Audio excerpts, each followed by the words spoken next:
250 drafts in, and these are my most drafted wide receivers. Now, round one, I don't have Stefon Diggs ranked wide receiver 1 overall, right? I mean, you still clearly prefer Jefferson, Chase, Tyreek, as well as Cooper Kupp, but I find myself at the end of round one in these underdog drafts where you have to start 3 wide receivers every week, and these players get pushed up in the middle rounds, drafting a lot of Stefon Diggs. I do view him in a completely different tier than what you have with guys like CeeDee Lamb, AJ Brown, and that if you look at the Stefon Diggs profile, he is just an extremely safe selection. You're never going to lose your league from taking Stefon Diggs round one. The past 3 years, he's been a top 10 wide receiver every single season. He's averaged almost 10 targets per game over the past 3 years and one of the most dynamic offenses in the NFL. He's had 110 intended air yards on a per game basis. He's had 2.4 yards per route run, and the situation's arguably just as good, if not better, this next season for Stefon Diggs. Now, I understand maybe you're going to say, well, Mason, come on, man. Dalton Kincaid's coming in. Dalton Kincaid's a great tight end. He's going to be able to command volume. But what we really have to look at is all the targets leaving this offense. I mean, if you look last year, Isaiah McKenzie had 65 targets. Devin Singletary had 52. Jamison Crowder had a few. So you have 130 targets leaving this offense. And by no means do I think Stefon Diggs is going to go out there and take an extra 130 targets. Of course, that's not happening. But I'm just pointing this out to say, yeah, Khalil Shakir will probably be a little bit more involved this next year. Yeah, the tight end position will probably see some more work with the addition of Dalton Kincaid. But is that going to cut into Stefon Diggs and his 10 targets per game? Or instead, is that going to be taken up by those 130 targets that were left from Isaiah McKenzie, Devin Singletary, as well as Jamison Crowder? I would assume that Dalton Kincaid's volume comes from the players that are leaving this offense and not the true elite level stud in Stefon Diggs. Now, of course, this is going to be for Underdog. If you are in your regular redraft format, should you take Stefon Diggs over Bijan Robinson? No. If you're in your regular redraft league, go ahead and take that running back in round one. But this is for those Underdog drafts. And if you're looking at the Underdog player props right now, they have Stefon Diggs at 8.5 receiving touchdowns. They have Stefon Diggs for 1,200 receiving yards, 99.5 receptions, as well as 4.5 games of 100 or more receiving yards. So player props are extremely high with Stefon Diggs. He's been a super consistent option. I'm fine taking him here. Now, our next guy is going to be someone that we've had a lot of hate for drafting. I'm taking a lot of round 2 Davante Adams. Now, if you look at where Davante Adams goes in Underdog drafts, currently Davante Adams is the wide receiver 10. He goes behind Amon-Ra St. Brown. He goes behind Garrett Wilson, and he goes directly before Jalen Waddle. While I want to be the first person to admit Jimmy Garoppolo is not a great quarterback, all right? I think that you most likely have, at best, a lateral move going from Derek Carr to Jimmy Garoppolo, and at worst, a pretty big downgrade. I'm not a big Derek Carr guy, though, so I don't even know why I'm saying that. But with Davante Adams, what we can say is, okay, even if he gets a little bit worse, he's averaged the wide receiver 3 finish over the past 3 seasons. With Davante Adams, he had 129 intended air yards per game this past season. So there's room for Davante Adams to go down. And even if he regresses with poor quarterback play from Jimmy Garoppolo, he could still easily be better than guys like Garrett Wilson as well as Amon-Ra St. Brown.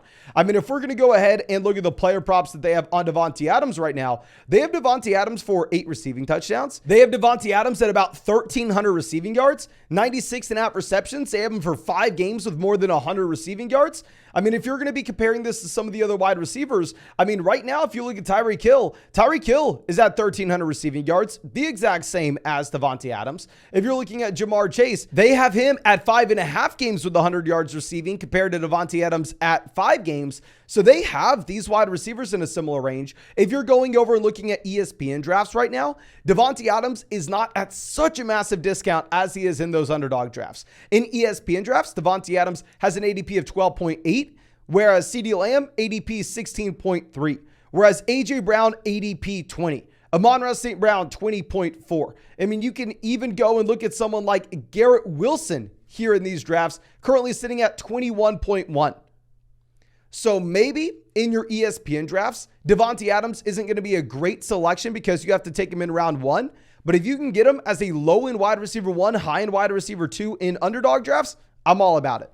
Now, going over to our next guy, we are going to be looking at Amari Cooper, someone that we recently moved up in our fantasy football rankings, put him ahead of someone like DK Metcalf. He's ahead of Calvin Ridley for me, and I'm more and more confident by the day with this Amari Cooper ranking. Last year with Jacoby Brissett, the man was the wide receiver 18 from a points per game perspective. Now, yeah, you had Deshaun Watson in at the end of the season, but that wasn't good Deshaun Watson, right? That was Deshaun Watson, who's coming off 2 years not playing football, who didn't have an offense designed around him. The offense was designed around Jacoby Brissett.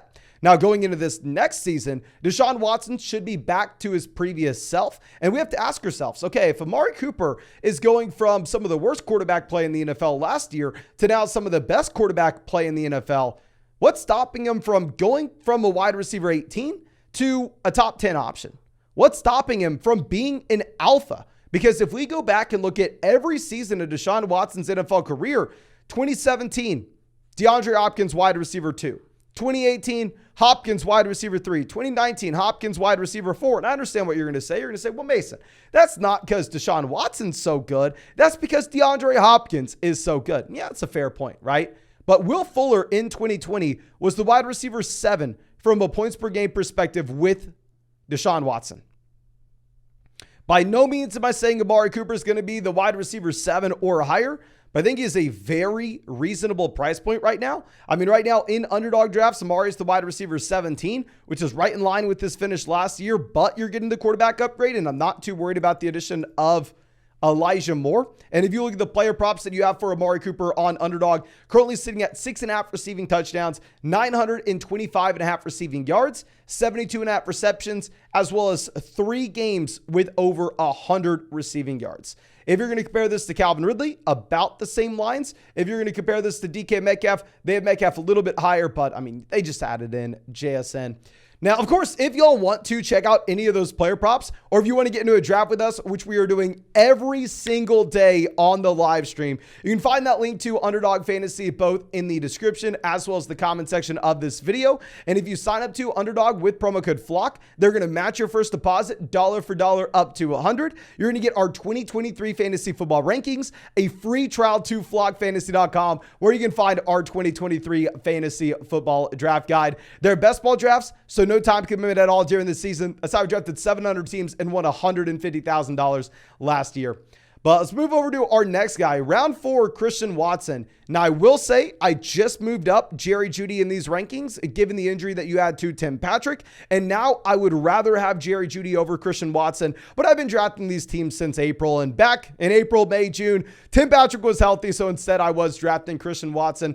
With Christian Watson, I mean, he was only the wide receiver 33 this past season, but that includes the games at the beginning of the year where he wasn't fully implemented. I mean, he wasn't fully healthy. But if we just look at the second half of the season, once Christian Watson broke out, weeks 10 through 18, that's a long sample there. Christian Watson only was behind Justin Jefferson, CeeDee Lamb, Davante Adams, Keenan Allen, Amon-Ra St. Brown, Devonta Smith, as well as Chris Godwin. The man was a top 8 wide receiver from a fantasy points per game perspective. Now, with Christian Watson, this was primarily fueled off of touchdowns, and chasing touchdown efficiency is not something you want to be doing. I'm telling you right now, touchdowns are the most volatile statistic in fantasy football, and there is no way in hell that Christian Watson is going to have a touchdown rate of 10.5% or more this next year. I mean, if y'all remember, I wasn't a fan of drafting Chase Claypool going into year 2 because we were just looking at the absurd touchdown rate, and we were saying, yeah, it's going to come back to earth. Avoid Chase Claypool. But what makes Christian Watson different than Chase Claypool is his yards per route run. Last year, Christian Watson had 2.6 yards per route run. The only wide receivers ahead of him were Tyreek Hill, Justin Jefferson, A.J. Brown, Jalen Waddle, Cooper Kupp. That's it. He's a top 6 wide receiver, and the only other guys were elite. I'm in on Christian Watson, ladies and gentlemen. I don't know if I'm in on Jordan Love. Hell, if Aaron Rodgers was still there, I'll tell you, I'd probably have Christian Watson ranked inside our top 12 wide receivers. But right now, if you're looking at him on Underdog, there he's going as wide receiver 21. So you're getting him as a low-end wide receiver 2 because the Jordan Love uncertainty. Now, going over to our next guy, we have Chris Godwin round 5. Now, I want to put an asterisk on this, right? Should you take Chris Godwin round 5 of your regular redraft league? No, I mean, if you're in an ESPN draft, you can probably find a better round 5 value, right? I mean, if you're in that ESPN draft, you can get a player like Christian Watson round 5. You can get DeAndre Hopkins round 5. But in these underdog drafts where it's a little tougher to find wide receiver value, you have Chris Godwin currently going as the wide receiver 31. You have him going at the very end of round 5, the very beginning of round 6. And I want to acknowledge, yes, Baker Mayfield is probably going to be horrendous this next season. Now, of course, I am never one to want to root for Baker Mayfield, hook 'em horns. But with that being said, Chris Godwin over the past 3 seasons has been the wide receiver 22, the wide receiver 8, and the wide receiver 16 from a points per game perspective. Chris Godwin is so far removed from a torn ACL where you would never have to think about it in a million years. And where Chris Godwin was the wide receiver 16 this past season, he did it with what you wanted. He had a 21% team target share. He averaged almost 10 targets per game. We know targets are sticky. That's what we want to be chasing. What's the most volatile statistic you're going to find? The most volatile statistic you'll have will be the touchdown rate. His touchdown rate was down at 2.11% this past year. This is naturally going to positively regress where you can assume maybe it's around 4 to 5%, probably closer to 4% just because Baker Mayfield's not that good. I think Chris Godwin is a very safe wide receiver 2 that you can draft as a wide receiver 3. Because he has Baker, he's going to be a capped option when it comes to his raw ceiling. But in underdog drafts, where if you can draft him as a wide receiver 31 and he turns out to be the wide receiver 14, and that's a massive hit for you, I think it makes a lot of sense at cost. Now, our next guy is someone that made 0 sense at cost last year. But Michael Pittman is now someone that I've found myself drafting when he goes as a wide receiver 4 in fantasy. Right now, he has an ADP of wide receiver 35. He is right before Gabe Davis, Jordan Addison, George Pickens, and Jahan Dotson. Now, with Michael Pittman, I think he will most likely have bad quarterback play this next season. Now, the question is, how bad will it be? Because last year, Michael Pittman arguably had the worst quarterback play in the entire NFL, and he was the wide receiver 23. I understand that's a bold statement to say Michael Pittman had the worst quarterback play in the NFL, but what I want to do is I want to revisit what Indianapolis was rocking with. They had Matt Ryan, who had an adjusted yards per pass attempt of 6.0. They had Sam Ehlinger with an adjusted yards per pass attempt of 4.9. Now, hook 'em horns. I love my guy Sam, but that's pitiful. You had Nick Foles with something I have never seen before. And I want to say, I'm a fan of Nick Foles. He won me my first fantasy football championship. I stacked the entire Eagles offense back in the Chip Kelly year. I had Foles, McCoy, Macklin. We had the whole 9 yards. But with that being said, 1.0 adjusted yards per pass attempt is possibly the worst mark and the worst performance I have ever seen from an NFL quarterback. He had 0 touchdowns to 4 interceptions. He had 224 passing yards with 42 passing attempts. I have never seen something that bad. Never. And if we average this out, the Indianapolis Colts had an adjusted yards per pass attempt this past season at 5.5. Let's go through the worst quarterbacks this past year from an adjusted yards per pass attempt standpoint. Zach Wilson, 6.2. The Colts were worse. Matt Ryan, 6.0. He's baked into this. Kyler Murray, 6.0. The Colts were worse. Baker Mayfield, 6.0. The Colts were worse. Davis Mills, 5.8. The Colts were worse. Carson Wentz, 5.7. The Colts were worse. Kenny Pickett, 5.5. This is where they were. So I admit the passing volume will be low in Indianapolis with Anthony Richardson. The quarterback play will most likely be bad in Indianapolis with Anthony Richardson. But Pittman was a top 24 wide receiver last season. Now I'm getting him as a wide receiver 4 in fantasy drafts. And the only direction the quarterback play can go is better. It can only get better. If you're dead last, it goes in one spot. Now, our next guy had dead last quarterback play last year as well, George Pickens. And with Pickens, I mean, this is a wide receiver I thought I was going to be off of because Pickens wins at the catch point, right? He has highlight grabs. I mean, we just saw it in training camp last week.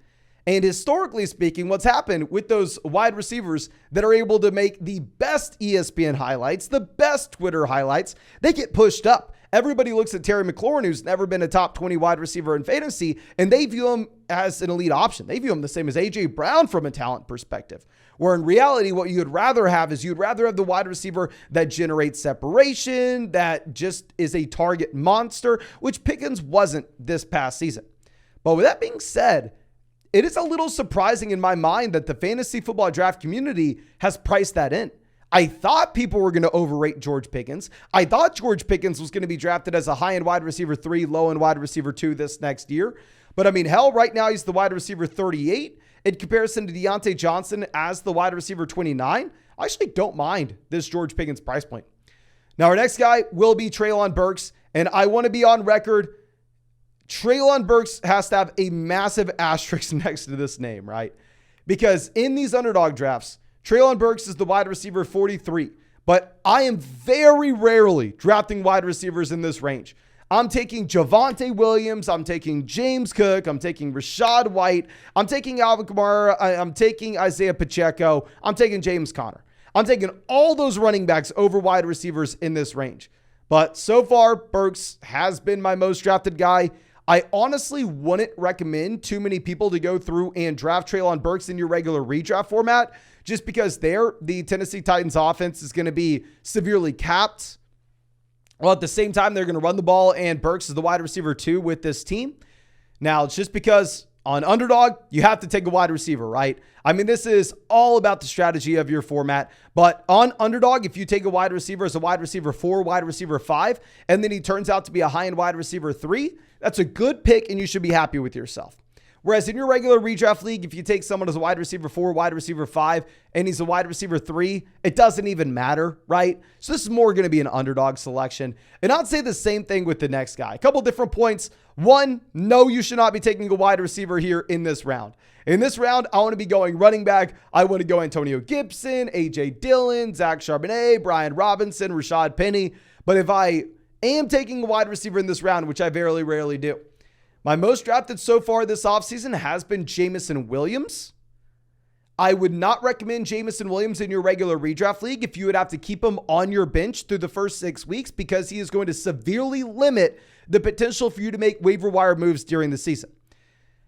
Now, if I knew Tim Patrick was going to get injured, I would say that the best value in this range would be Courtland Sutton. And y'all know last year, I was the world's #1 Courtland Sutton hater. People were trying to tell you it was the next Cooper Kupp, and I was telling you, guys, come on. This guy has never been a top 24 wide receiver in fantasy, and hell, he's going in round 3 as a 27-year-old. What's going on?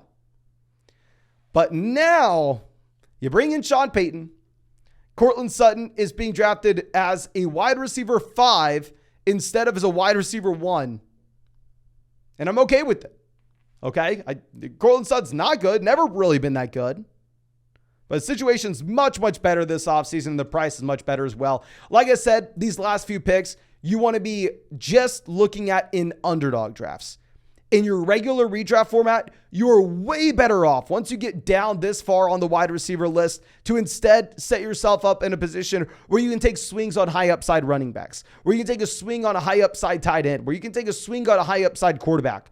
What I would rather do is in those regular redraft formats, I would rather slam wide receivers in rounds 3, 4, 5, 6, 7. That way you don't have to be looking at gross options like Treylon Burks at the very end, right? It's just that in those underdog contests, you actually have to go very deep. Obviously, it's best ball and you have to draft 18 rounds. But I think that's all I have for y'all. Again, thank you so much for checking out this video. If you enjoyed it, go down there, drop a like, subscribe to the channel if you play fantasy football. And of course, if you want to draft with me on the live stream tonight, tomorrow, the next day, doesn't matter when, I'll be streaming every single night. We'll be doing Underdog Fantasy drafts. That's the same place where you saw all those player props in this video. My favorite player props, Drake London for more receiving touchdowns than Michael Gallup. And if you sign up for Underdog with promo code FLOCK, they're going to match your first deposit dollar for dollar up to $100. You're going to get our 2023 fantasy football rankings, a free trial to flockfantasy.com, where you can find our 2023 fantasy football draft guide. And yeah, I think that's all I got for you. Again, thank you so much, ladies and gentlemen. Really do appreciate you and really hope I get to draft with you in the live stream tonight.